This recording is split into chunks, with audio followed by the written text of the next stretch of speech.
तो question number 10 यहाँ पे बोल रहा है a copper block of mass 2.5 kg is heated in a furnace. ठीक है कि एक कॉपर ब्लॉक है जिसका जो मास हमको दिया हुआ है that is given to be 2.5 kg। तो पहले जो वैल्यूज गिवन है उनको हम नोट डाउन कर लेते हैं। और is heated in a furnace to a temperature of 500 degree Celsius and then placed on a large ice block. ठीक है, तो कोई कॉपर ब्लॉक है जिसका मास हमको दिया हुआ है कितना यार, 2.5 kg। तो mass is given to be 2.5 kg। अच्छा, अब अगर आप स्पेसिफिक हीट देखो इस क्वेश्चन की, तो स्पेसिफिक हीट हमको दी हुई है ग्राम में। तो समझ आ गया सभी को कि हमें इस किलोग्राम को किस में कन्वर्ट करना पड़ेगा, ग्राम में। ये वैल्यूज है आपके पास भी, तो आप देख सकते हो वहां से कि आपको स्पेसिफिक हीट वगैरह जो दी हुई है वो ग्राम में दी हुई है, तो हमें इस मास को ग्राम में कन्वर्ट करना पड़ेगा। Is heated in a furnace, तो किसी भट्टे में हमने उसको हीट किया, दैट इज किसी फर्नेस में हमने उसको हीट किया to a temperature of 500 degree Celsius. फिलहाल टेम्परेचर कितना है, 500 डिग्री सेल्सियस। तो let's call it T1 which is 500 degree Celsius. और उसके बाद आपने उसको प्लेस किया किसी भी लार्ज आइस ब्लॉक पे। अब मुझे एक चीज बताओ यार, आप जब उसको आइस ब्लॉक पे प्लेस करोगे तो आइस ब्लॉक का टेम्परेचर कितना होगा जिस टेम्परेचर पे आपने उसको रखा, दैट इज T2। 0 डिग्री। भाई आइस ब्लॉक है ना, सबको पता है आइस है तो टेम्परेचर कितना होगा, 0 डिग्री सेल्सियस। ये सोना, बिकॉज 0 से ऊपर जाता है तो वो वाटर में कन्वर्ट हो जाता है। भाई लास्ट क्लास में भी हमने कुछ क्वेश्चन किए थे ऐसे, पता है ना सभी को, जब तक आइस रहेगी तो टेम्परेचर 0 रहता है। ये सोनो। Yes sir. Yes sir. तो ये हो गया। तो एक काम करते हैं, थोड़ा अभी यहाँ से हम डेल्टा टी निकाल लेते हैं। वैसे तो साफ साफ दिख ही रहा है डेल्टा टी कितना है यहाँ पे। तो डेल्टा टी कितना आ जाएगा आपका, 500 degree Celsius is the temperature difference. ना उसके बाद बोल रहा है कि what is the maximum amount of ice that can melt. Maximum amount of ice that can melt, मतलब आपसे एक तरह से मास ही पूछा है कि भाई बताओ आइस का कितना हिस्सा जो है वो मेल्ट हो सकता है। अच्छा, मेल्ट क्यों होगा थोड़ा इसका देख लेते हैं। देखो कॉपर ब्लॉक को जब आपने हीट किया 500 डिग्री सेल्सियस पे, तो उस कॉपर ब्लॉक को आपने किसके ऊपर प्लेस कर दिया, इस आइस ब्लॉक के ऊपर प्लेस कर दिया। यस और no. Yes sir. Yes sir. अब हमसे पूछा है कि ये बताओ what is the maximum amount of ice that can melt. तो सवाल यहाँ पे आता है कि कैसे मेल्ट होगा, कोई एक्सप्लेन कर सकता है कि ये मेल्ट कैसे होगा इसका।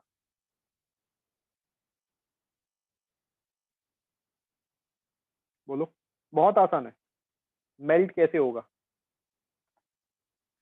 देखो जब आप कॉपर ब्लॉक को आइस के ऊपर प्लेस करोगे तो कॉपर ब्लॉक जो है उसको आपने 500 डिग्री सेल्सियस पे हीट किया है। 500 डिग्री सेल्सियस पे क्या किया है आपने, हीट किया है। बात समझ आई। तो जब आपने इसको 500 डिग्री सेल्सियस पे हीट किया और इसको आप 0 डिग्री सेल्सियस पे कर रहे हो, तो हीट कहाँ से कहाँ फ्लो होगी, कॉपर ब्लॉक से आइस की तरफ फ्लो होगी ना, जिसकी वजह से ये Yes. मेल्ट होगा। Yes sir.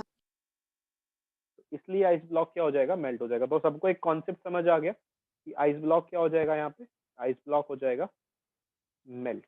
बाय द वे ये डेल्टा टी जो है ये है आपका फॉल इन टेम्परेचर, और हमें स्पेसिफिक हीट दी हुई है यहाँ पे कॉपर की। तो specific heat of copper it is given to be 0.39 joule gram inverse degree Celsius inverse. और heat of fusion of water हमें दिया हुआ है, latent heat of fusion of water हमें दिया हुआ है। अच्छा वाटर है, एक सेकेंड कितना थे ये, वाटर नहीं है, इसको ना थोड़ा करेक्ट करना है, एक्चुअली आइस है। तो latent heat of fusion is given to be 335 joule gram inverse. तो ये वैल्यूज हमको दी हुई हैं और हमसे पूछा है कि what is the maximum amount of ice that can melt. तो मान लेते हैं late m be the maximum amount of ice, maximum amount of ice that can melt। तो हमने मान लिया कि जो m है वो मैक्सिमम अमाउंट है आइस का जो मेल्ट हो सकता है, जो पिघल सकता है। ठीक है भाई, अब देखो जरा एक बहुत सिंपल सा कॉन्सेप्ट आपको समझाऊं। लेट्स सपोज कोई कॉपर का ब्लॉक है, मान लेते हैं कोई कॉपर ब्लॉक है ये। ठीक है, ये कोई कॉपर ब्लॉक है, इसको आपने 500 डिग्री सेल्सियस पे हीट किया, एंड देन ये कोई आइस का ब्लॉक है, ठीक है, this is the ice block. और आइस ब्लॉक जो है ये है 0 डिग्री सेल्सियस पे, ठीक है। तो अब यहाँ पर सीन क्या है कि आपने इसको हीट किया, उसके बाद इस आइस ब्लॉक के ऊपर प्लेस कर दिया, तो आपको ये नहीं लगता कि ये जो कॉपर ब्लॉक है ये हीट को लूज करेगा? प्रिंसिपल ऑफ कैलोरीमेट्री पढ़ा था ना, यस सर। जब भी दो बॉडीज डिफरेंट टेम्परेचर पे कांटेक्ट में आती हैं तो हीट हमेशा हाई टेम्परेचर से लो टेम्परेचर की तरफ फ्लो होती है, ये हमने पढ़ा था। तो ये हीट को लूज करेगा, और ये जो आइस ब्लॉक है ये हीट को क्या करेगा यार? हीट। गेन करेगा। जब ये हीट को गेन करेगा तभी तो ये आइस ब्लॉक मेल्ट होगा ना, बिकॉज जब यस तक ये सर। हीट गेन यस नहीं सर। करेगा तब तक ये मेल्ट कैसे होगा? अब बिल्कुल इसके इसके कॉन्टेक्स्ट में मेरे पास एक और प्रूफ है। भाई देखो, अगर आपके पास आइस पड़ी है 0 डिग्री सेल्सियस पे, तो उसको आपको कन्वर्ट करना है, आइस को वाटर में कन्वर्ट करना है, तो इस आइस को आपको हीट करना पड़ेगा। और ये हमने पढ़ा हुआ है चेंज ऑफ स्टेट वाले टॉपिक में, याद आया? ग्राफ भी है उसका कि जब तक पूरी आइस मेल्ट नहीं हो जाएगी वाटर में, तब तक टेम्परेचर 0 डिग्री सेल्सियस ही रहेगा। अब समझ आ गया सभी को कि आइस क्यों मेल्ट हो जाएगी? होपफुली क्लियर होगा अच्छे से कि आइस क्यों मेल्ट यस होगी, सर। ठीक है। मतलब हीट इसने लूज की है, क्या बोलते हैं, कॉपर ब्लॉक ने, और आपका इसने हीट को क्या किया है? इसने हीट को गेन किया है, दैट इज आइस ब्लॉक ने। चलो जी, ठीक है, हमने ये तो देख लिया कि इसने। अब यहाँ पर हम एक बहुत सिंपल सा कॉन्सेप्ट लगा सकते हैं प्रिंसिपल ऑफ कैलोरीमेट्री के अकॉर्डिंग ही, और वो कॉन्सेप्ट क्या है आपको पता है? Heat loss is always equals to, याद आया? Yes sir. हीट लॉस हमेशा यस सर। किसकी इक्वल होती है? हीट गेन की। तो आगे देखते हैं, तो let m be the maximum amount of ice that can melt. m जो है वो मैक्सिमम अमाउंट है आइस का जो मेल्ट हो सकता है। तो हीट लॉस कौन करेगा? जल्दी बताओ, कॉपर या आइस? Copper block.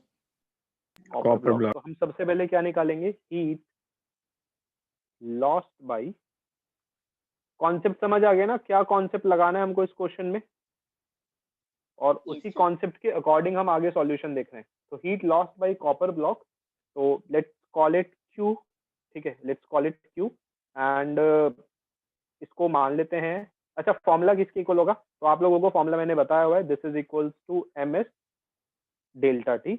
तो heat lost by copper block आ जाएगी आपकी, M is given to be 2.5 into 10 to the power minus 3, specific heat is given to sir be वहाँ point, -3 होगा। कहाँ पे? सर 10⁻³ होना चाहिए ना। अच्छा, sorry sorry sorry sorry, basic human है, सॉरी। तो 10 to the power +3, सॉरी। और टेम्परेचर में फॉल कितना हुआ है भाई? 500 डिग्री सेल्सियस, ठीक है। इतना क्लियर हुआ सभी को? इंटू 500, तो ये आ जाएगा आपका हीट लॉस्ट बाई, और इसको हीट है तो भाई एनर्जी है तो जूल में। तो हमने माना कि जो m है वो मैक्सिमम अमाउंट है आइस का जो मेल्ट हो सकता है। एक बेसिक क्वेश्चन आपसे पूछूंगा इसमें एंड में, बिल्कुल एंड में, जब हम सॉल्यूशन कर लेंगे कि इस m की यूनिट क्या होंगी, ठीक है। तो अब हमें लेटेंट हीट ऑफ फ्यूजन दी हुई है, तो भाई आइस मेल्ट हुई है ना, यस सर। तो इसने क्या की होगी? हीट को गेन। गेन। तो हीट गेन बाई आइस, और जो इसने हीट गेन की होगी let's call it Q dash. और इसका फॉर्मूला क्या होता है आपको पता है? जब भी कोई भी चीज जो मेल्ट वगैरह होती है, मतलब स्टेट चेंज होती है, तो वहाँ पे लेटेंट हीट यूज होती है, और उसका फॉर्मूला क्या होता है? Q is equals to M L. ml। याद आया? लेटेंट हीट में पढ़ाया था। तो एम जो है मास है, अमाउंट का मास ऑफ, क्या बोलते हैं इसको, मैक्सिमम अमाउंट ऑफ आइस है जो मेल्ट हो सकता है, multiply by latent heat of fusion. ये ध्यान रखना, ये एम क्या है? Maximum amount of ice that can melt, ठीक है। तो Q dash is equals to m into what is LF? LF is given to be 335। तो बस सिंस ये हमें पता है कि जो हीट लॉस्ट होती है वो किसकी इक्वल होती है हमेशा? हीट गेन के heat lost by copper block, थोड़ा स्पेसिफाई करके लिख देते हैं इसको पूरा, is equals to heat gain by, जो हीट किसने गेन की है, आइस ब्लॉक ने, तो heat lost by copper block is 2.5 into 10 to the power 3 multiply by 0.39 into 500 is equals to heat gain बोले तो m into 335। तो यहाँ से जब आप सॉल्व करोगे तो आपको मैक्सिमम अमाउंट ऑफ आइस मिल जाएगा and it will come out to be 14।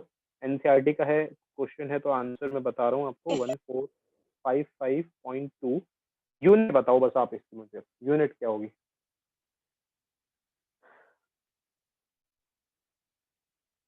ग्राम।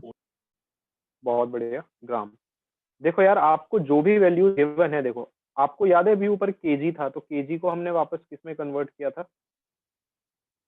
ग्राम में कन्वर्ट किया था, बिकॉज हमें स्पेसिफिक हीट और लेटेंट हीट ये ग्राम में दी हुई है, तो इसका आंसर भी जो आएगा वो किस में आएगा, ग्राम में। क्वेश्चन समझ आ गया सभी को? Yes sir. ठीक है, यस कुछ सर। इसके मिलता जुलता क्वेश्चन इसके जैसा ही नेक्स्ट है, एक बार प्लीज आप मीनवाइल क्वेश्चन पढ़ लो जल्दी से एक बार।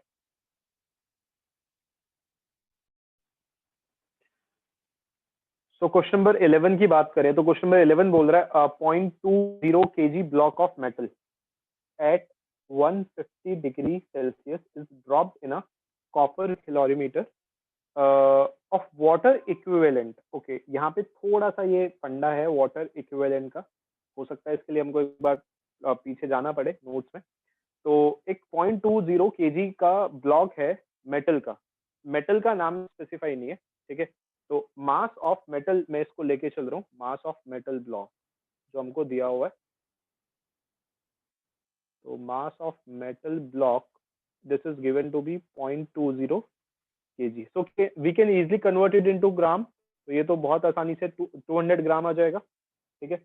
और ये कितने टेम्परेचर पर है, at 150 degree Celsius is dropped in a copper calorimeter of water equivalent of 0.025 kg containing 150 centimetre cube of water at 27 degree Celsius, ठीक है। तो इसको हमने किसी कॉपर कैलोरीमीटर में ड्रॉप किया जिसका वाटर इक्विवेलेंट हमें गिवन है, और उसमें 150 सेंटीमीटर क्यूब ऑफ वाटर है, और कितने डिग्री सेल्सियस पे, 27 डिग्री सेल्सियस। अब बोला हुआ है the final temperature is 40 degree Celsius, तो फॉलिंग टेम्परेचर हम निकाल सकते हैं बहुत प्यार से यहाँ से, यस और नो। भाई पहले 100 कितना था, 150 था, फाइनल टेम्परेचर हो गया 40, तो फॉलिंग टेम्परेचर कितना हो गया, 110 डिग्री सेल्सियस, यस और no. Yes sir. Yes yes sir. Sir. अब क्वेश्चन में हमें क्या बोला हुआ है कि आपको स्पेसिफिक हीट निकालनी है, compute the specific heat of the metal, NCERT exercise का क्वेश्चन है।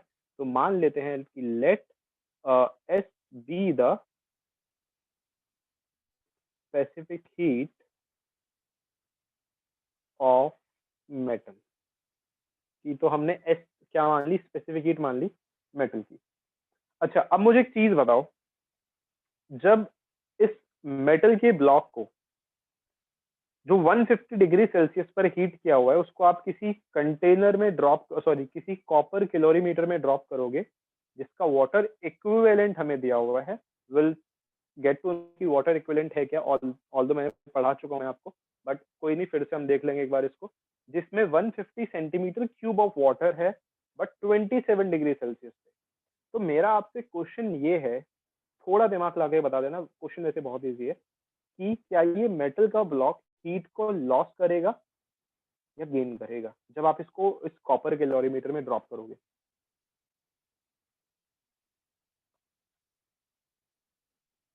और कैलोरीमीटर है तो प्रिंसिपल वही लगना है, heat lost is equals to heat gain. अच्छा वाटर कितने डिग्री सेल्सियस पे दिया हुआ है,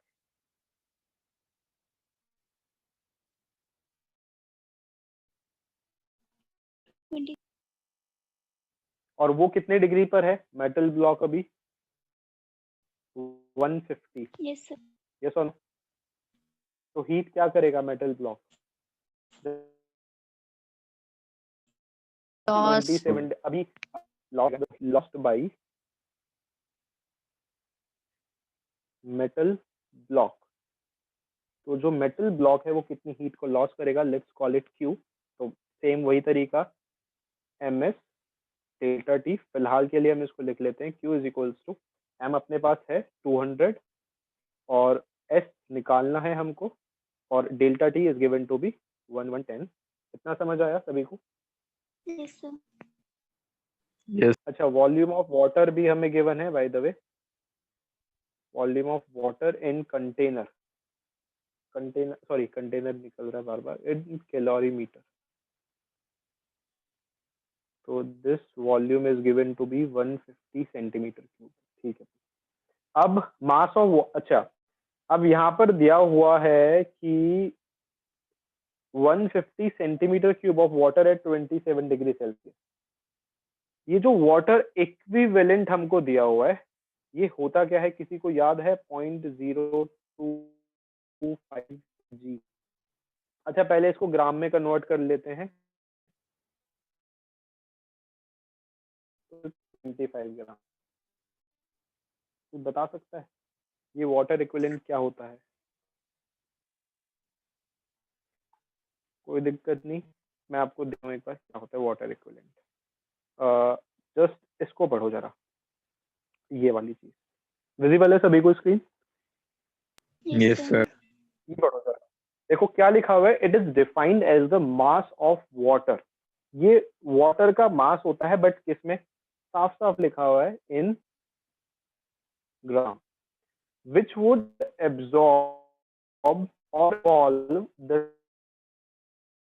सेम अमाउंट ऑफ हीट जो as is done by the body. जितनी हीट कोई बॉडी या तो एब्जॉर्ब करेगी या इवॉल्व करेगी, कब? जब या तो वो राइज कर रही है तो एब्जॉर्ब करेगी, और फॉल कर रही है तो इवॉल्व करेगी through the same range of temperature.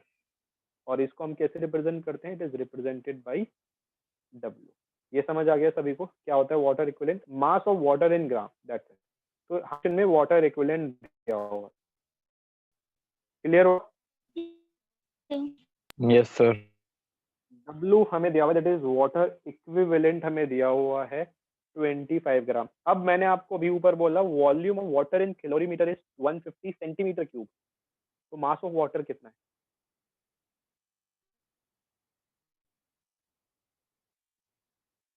बोलो, mass of water, let's call it M dash. थोड़ा सोचो जरा, मास ऑफ वाटर। अच्छा, density is equals to mass upon volume. तो मास क्या हो गया? मैं क्या Density बोलूं, into दोबारा volume. सुनना। डेंसिटी, डेंसिटी मास, देखो density is equals to mass upon volume. तो मास क्या हो गया? Volume into density. अब वॉल्यूम कितनी दी हुई है? 150। What is the density of water? But किसमें देखनी है? किलोग्राम पर मीटर क्यूब में नहीं, ग्राम पर सेंटीमीटर क्यूब में देखनी है हमको। कितनी होती है? चैप्टर 10 में बहुत यूज करी है, जल्दी बताओ। Answer is 1000. ना 1000 तो किलोग्राम मीटर क्यूब में होती है। मास ऑफ वाटर कितना आ गया? 150 gram. अरे यही होती है ना मास ऑफ, भाई ध्यान रखना, 1 होती है ग्राम पर सेंटीमीटर क्यूब में और 1000 होती है किलोग्राम पर मीटर क्यूब में। तो मास ऑफ वाटर समझ आ गया सभी को कितना आ गया? Yes, sir. Yes, sir. और क्वेश्चन में कुछ और गिवन है? नहीं गिवन है। अच्छा, अब मुझे एक चीज बताओ, यहाँ पे वैल्यू गिवन नहीं है, बट मैंने आपको ये बताई हुई है। जब मैंने आपको स्पेसिफिक हीट टॉपिक पढ़ाया था तो मेरे को याद आ रहा है मैंने ये सब आपको बताई थी, क्योंकि ठीक है ये मतलब लिखवाई थी वैल्यूज इसकी। मैंने बोला था वाटर वगैरह की यार याद करके रखना, क्योंकि हो सकता है इसकी गिवन हो या ना हो, कुछ कह नहीं सकते। तो वही है कि इस क्वेश्चन में गिवन नहीं है वाटर की स्पेसिफिक हीट, हमें मेटल की स्पेसिफिक हीट निकालनी है, तो हमने एस मानी हुई है। तो स्पेसिफिक हीट ऑफ वाटर याद है किसी को? अभी जरूरत क्यों पड़ेगी समझ आएगा थोड़ी देर में कि क्यों जरूरत पड़ेगी स्पेसिफिक हीट की, वाटर की स्पेसिफिक हीट की क्यों जरूरत पड़ेगी। लेट्स कॉल इट सी, इसको हम सी मान लेते हैं। देखो वाटर की स्पेसिफिक हीट होती है 1 कैलोरी 1 कैलोरी आप हाँ, आप वर्स नोट्स एक बार डिग्री चेक करना। डिग्री सेल्सियस इनवर्स, बिल्कुल सही, यही होती है।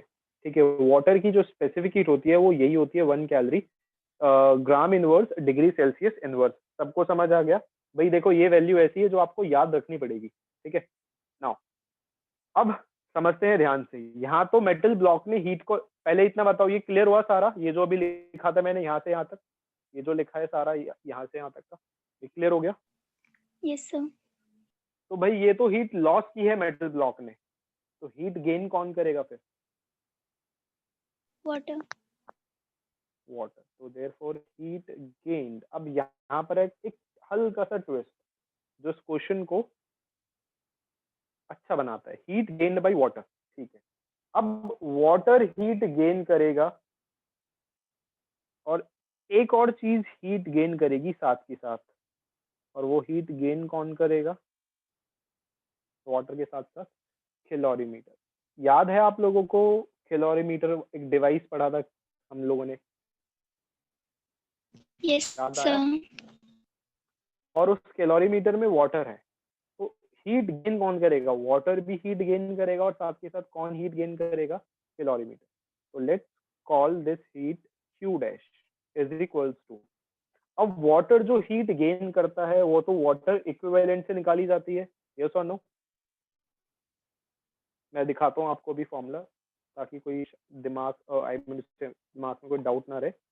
देखो चल रहा है, ये देख रहे हो फॉर्मूला? एक सेकेंड, अभी स्क्रीन दिखेगी। हाँ, फॉर्मूला देख रहे हो? वाटर इक्विवेलेंट जो भी हीट गेन करता है या इवॉल्व करता है, that is absorb or evolve the same amount of heat. देख रहे हो? Mass into specific heat, yes और नो? यस Yes, सर। sir. तो वाटर भी तो हीट गेन करेगा ना, तो इसीलिए हम क्या लिखेंगे? मास into specific heat. Water equivalent ऐसे ही देखा जाता है। तो क्या बोलते हैं इसको? एम जो है यहाँ पे, अच्छा पहले एक काम करते हैं, सिंपल वाला लिख लेते हैं, that is M C delta M dash C dash delta T plus, और यहाँ पर वाटर इक्विवेलेंट का भी चक्कर आएगा, तो हम इसको, एक सेकेंड, वाटर इक्विवेलेंट हो गया आपका, और C delta T, C dash delta T.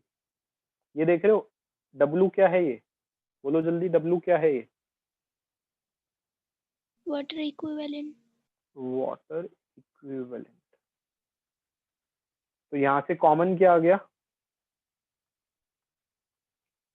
C dash delta T common आ गया, क्या बचा? M dash plus W. भाई ये वाटर इक्विवेलेंट मास होता है वाटर का ग्राम में, जो सेम अमाउंट ऑफ हीट को एब्जॉर्ब करता है या इवॉल्व करता है जितना कोई बॉडी करती है। और ये एम डैश जो है ये मास ऑफ वाटर है। ठीक है, ध्यान रखना। ये जो ये लिखा हुआ है जैसे कंटेनिंग 150 सेंटीमीटर की वाटर, ठीक है, तो यहाँ पर हम क्या लगाएंगे? अब ये सबको समझ आ गया? Yes, sir. तो भाई हीट गेन्ड हमेशा किसके इक्वल होगी? हीट लॉस्ट के। तो हीट गेन्ड कितनी है यहाँ पे? Heat gained is, values put करें, कर देते हैं, चलो वैल्यूज पुट, चलो बाद में कर लेंगे। तो heat gain is C dash delta T M dash plus W is equals to heat loss कितनी है? हीट लॉस ऊपर है, that is 200 into S into 1110। अच्छा मेरे से ना एक बहुत बेसिक गलती हुई है, मतलब एक बहुत बेसिक मिस्टेक हो गई है। कोई बताएगा क्या बेसिक मिस्टेक हुई है इस लाइन में? कहीं इस लाइन में, यहाँ तक कोई, मतलब एक बहुत बेसिक मिस्टेक है। क्या ये डेल्टा टी वाटर और कैलोरीमीटर के लिए सेम होगा जो ऊपर मेटल ब्लॉक के लिए था, या कुछ और होगा? आप क्वेश्चन की लाइन पढ़ो, आपको पता चल जाएगा कि सेम होगा या अलग होगा। अलग हुआ। अलग होगा, ठीक है, ये गलती हुई थी। तो let's call it delta T dash, क्योंकि वाटर है 27 डिग्री सेल्सियस पे और final temperature 40 degree Celsius record हुआ है। तो समझ आ रहा है ना सभी को?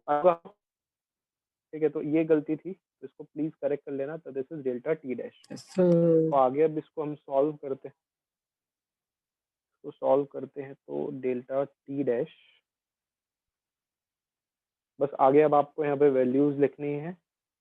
वैल्यूज आप पुट करोगे तो आपको आंसर मिल जाएगा। तो C डैश 1 है, C dash is 1, delta T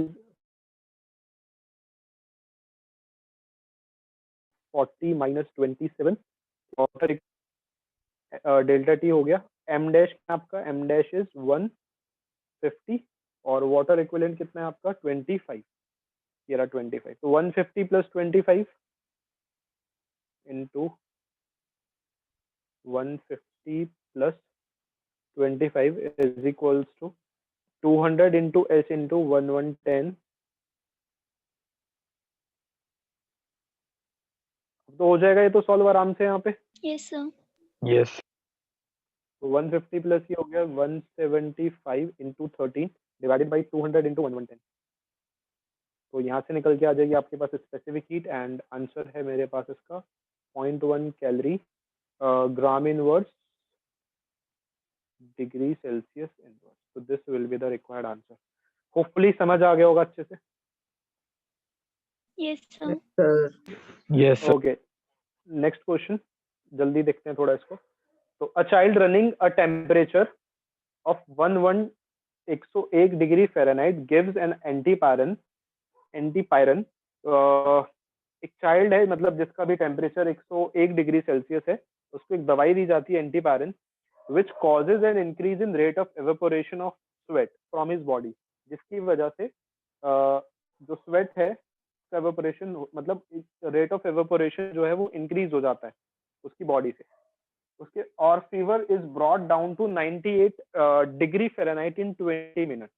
और जो फीवर है मतलब जो टेम्परेचर है वो 98 डिग्री फ़ारेनहाइट पे आ जाता है 20 मिनट में। तो what is the average rate of extra evaporation caused by the drug, कि जो दवाई दी उससे उसका एवरेज रेट क्या है एक्स्ट्रा एवेपोरेशन का, जो दवाई की वजह से एवेपोरेट हुआ है, स्वेट स्वेट जो एवेपोरेट हुआ है, ठीक है। तो mass of child is 30 kg and assume evaporation of heat is only way by which heat is lost.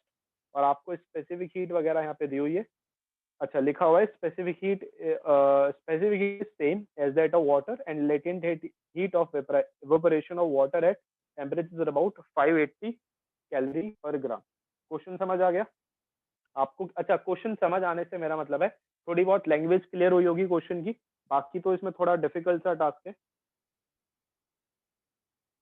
Yes, sir. Yes, ठीक sir. है भाई। देखो क्वेश्चन अच्छा है, बाय द वे मैं पहले क्लियर कर दूं तो क्वेश्चन थोड़ा अच्छा है तो थोड़ा देख लेते हैं। देखो मास ऑफ चाइल्ड अपने को दिया हुआ है 30 kg, तो भाई केजी को ग्राम में कन्वर्ट करोगे तो फिर से यार ये तो अब समझ आ गया होगा कि ग्राम में क्यों कन्वर्ट किया जाएगा, बिकॉज लेटेंट हीट जो दी हुई है वो कैलोरी पर ग्राम में। फॉल इन टेम्परेचर देखते हैं थोड़ा जल्दी। फॉल इन टेम्परेचर, तो फॉल इन टेम्परेचर बोले तो डेल्टा टी, तो पहले कितना था 101, 101 से कितना हो गया 98, तो कितने डिग्री का फॉल हुआ 3 डिग्री फ़ारेनहाइट का। बट आपको पता है ना, आप जो टेम्परेचर है फ़ारेनहाइट में नहीं लेते, क्योंकि यहाँ पर हमारे पास जो यूनिट होती है डिग्री सेल्सियस में होती है। तो इस फ़ारेनहाइट को हम किस में कन्वर्ट करेंगे, डिग्री सेल्सियस में। तो मल्टीप्लाई बाई 5/9, तो कितने का आ गया fall in temperature 5/3 degree Celsius. यहाँ तक समझ आया? Yes, sir. Yes, sir. और क्वेश्चन में साफ साफ लिखा है कि जो स्पेसिफिक हीट है वो सेम है वाटर की। तो स्पेसिफिक हीट कितनी ली जाएगी, अभी अभी यूज हुई है वैल्यू 1 कैलोरी ग्राम इनवर्स डिग्री सेल्सियस इनवर्स, ठीक है, ये है। अब मुझे एक चीज बताओ, जब वन वो मतलब 101 से 98 डिग्री पे टेम्परेचर आया, डिग्री फ़ारेनहाइट पे टेम्परेचर आया, यार वो दिक्कत नहीं है। तो मुझे ये बताओ कि जब टेम्परेचर घटा तो हीट एब्जॉर्ब हुई या लॉस्ट हुई?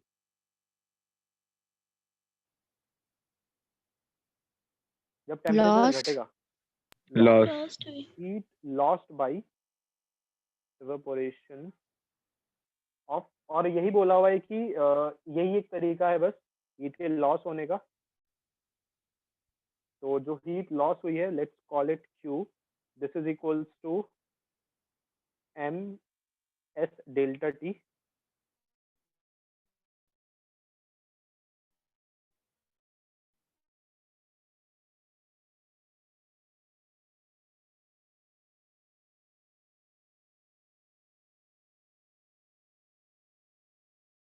फॉर्मूला तो आएगा, सब रट गया होगा अच्छे से, ये हीट वाला MSJ भाई, तो यहाँ से हीट लॉस मिली, it will come out to B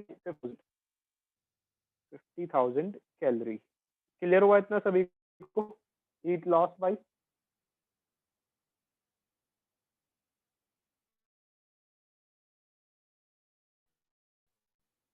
बोलो। Yes, sir. अब देयर इज दिस थिंग, अब देखो क्वेश्चन ने क्या बोला है, क्वेश्चन में हमको बताना है इसका rate of average rate of extra evaporation caused by the drug. So there is this thing, अब हीट लॉस हुई है तो कुछ ना कुछ हीट कहीं ना कहीं गेन हुई होगी, यस और नो? अब हीट गेन किसने करी होगी ये बता दो। हीट लॉस होती है, that is evaporation of sweat. देखो क्या होता है नॉर्मली, जब हाई टेम्परेचर होता है और आप दवाई लेते हो तो आपको पसीना आता है, तो उस पसीने में वो हीट, पसीने के थ्रू वो हीट निकलती है ना, यस और no? Yes, sir. Yes, sir. इसका मतलब हीट गेन किसने की होगी, सिर्फ यही क्वेश्चन में समझना है, हीट गेन करी होगी इसने, तभी तो ये एवापोरेट हो गया ना। अरे पानी कब एवापोरेट होता है, जब वो हीट गेन करता है तभी तो वो एवापोरेट होता है ना। भाप बन के कब उड़ता है वो, तभी तो उड़ता है जब वो हीट गेन करता है। सेम वही तरीका है यहाँ पे। तो मान लेते हैं कि let m dash gram of sweat, मतलब मान लेते हैं इतना ग्राम स्वेट जो है एवापोरेट हुआ फ्रॉम द बॉडी,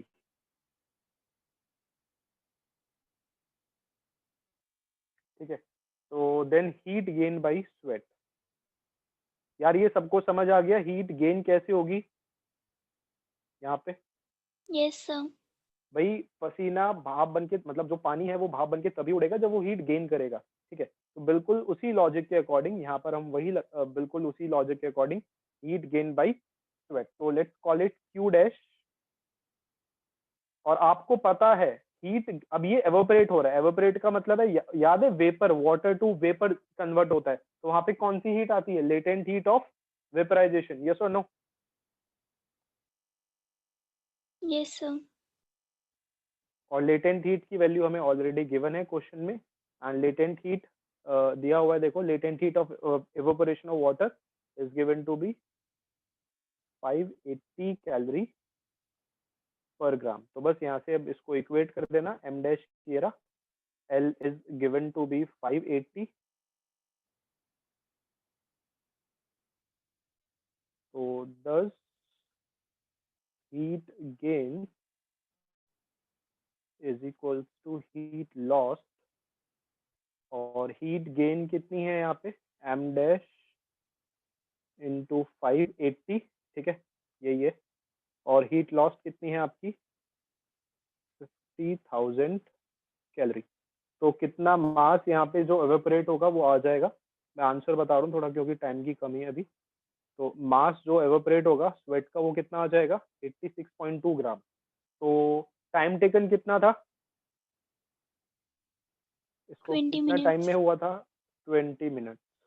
तो रेट पूछा है आपसे, तो रेट का मतलब भी, जब भी रेट पूछा होता है इसका मतलब आपको क्या करना है, डिवाइड कर देना Divided by टाइम से। तो time. Rate of evaporation of sweat is 86.2 divided by 20, so you will get 4.31 gram minute inverse, ठीक है? क्लियर हुआ? Yes, sir. ठीक है, तो ये था हमारा ये वाला क्वेश्चन। अब इसके आगे हम लोग जो देखेंगे वो होगा आपका नेक्स्ट वाला पार्ट।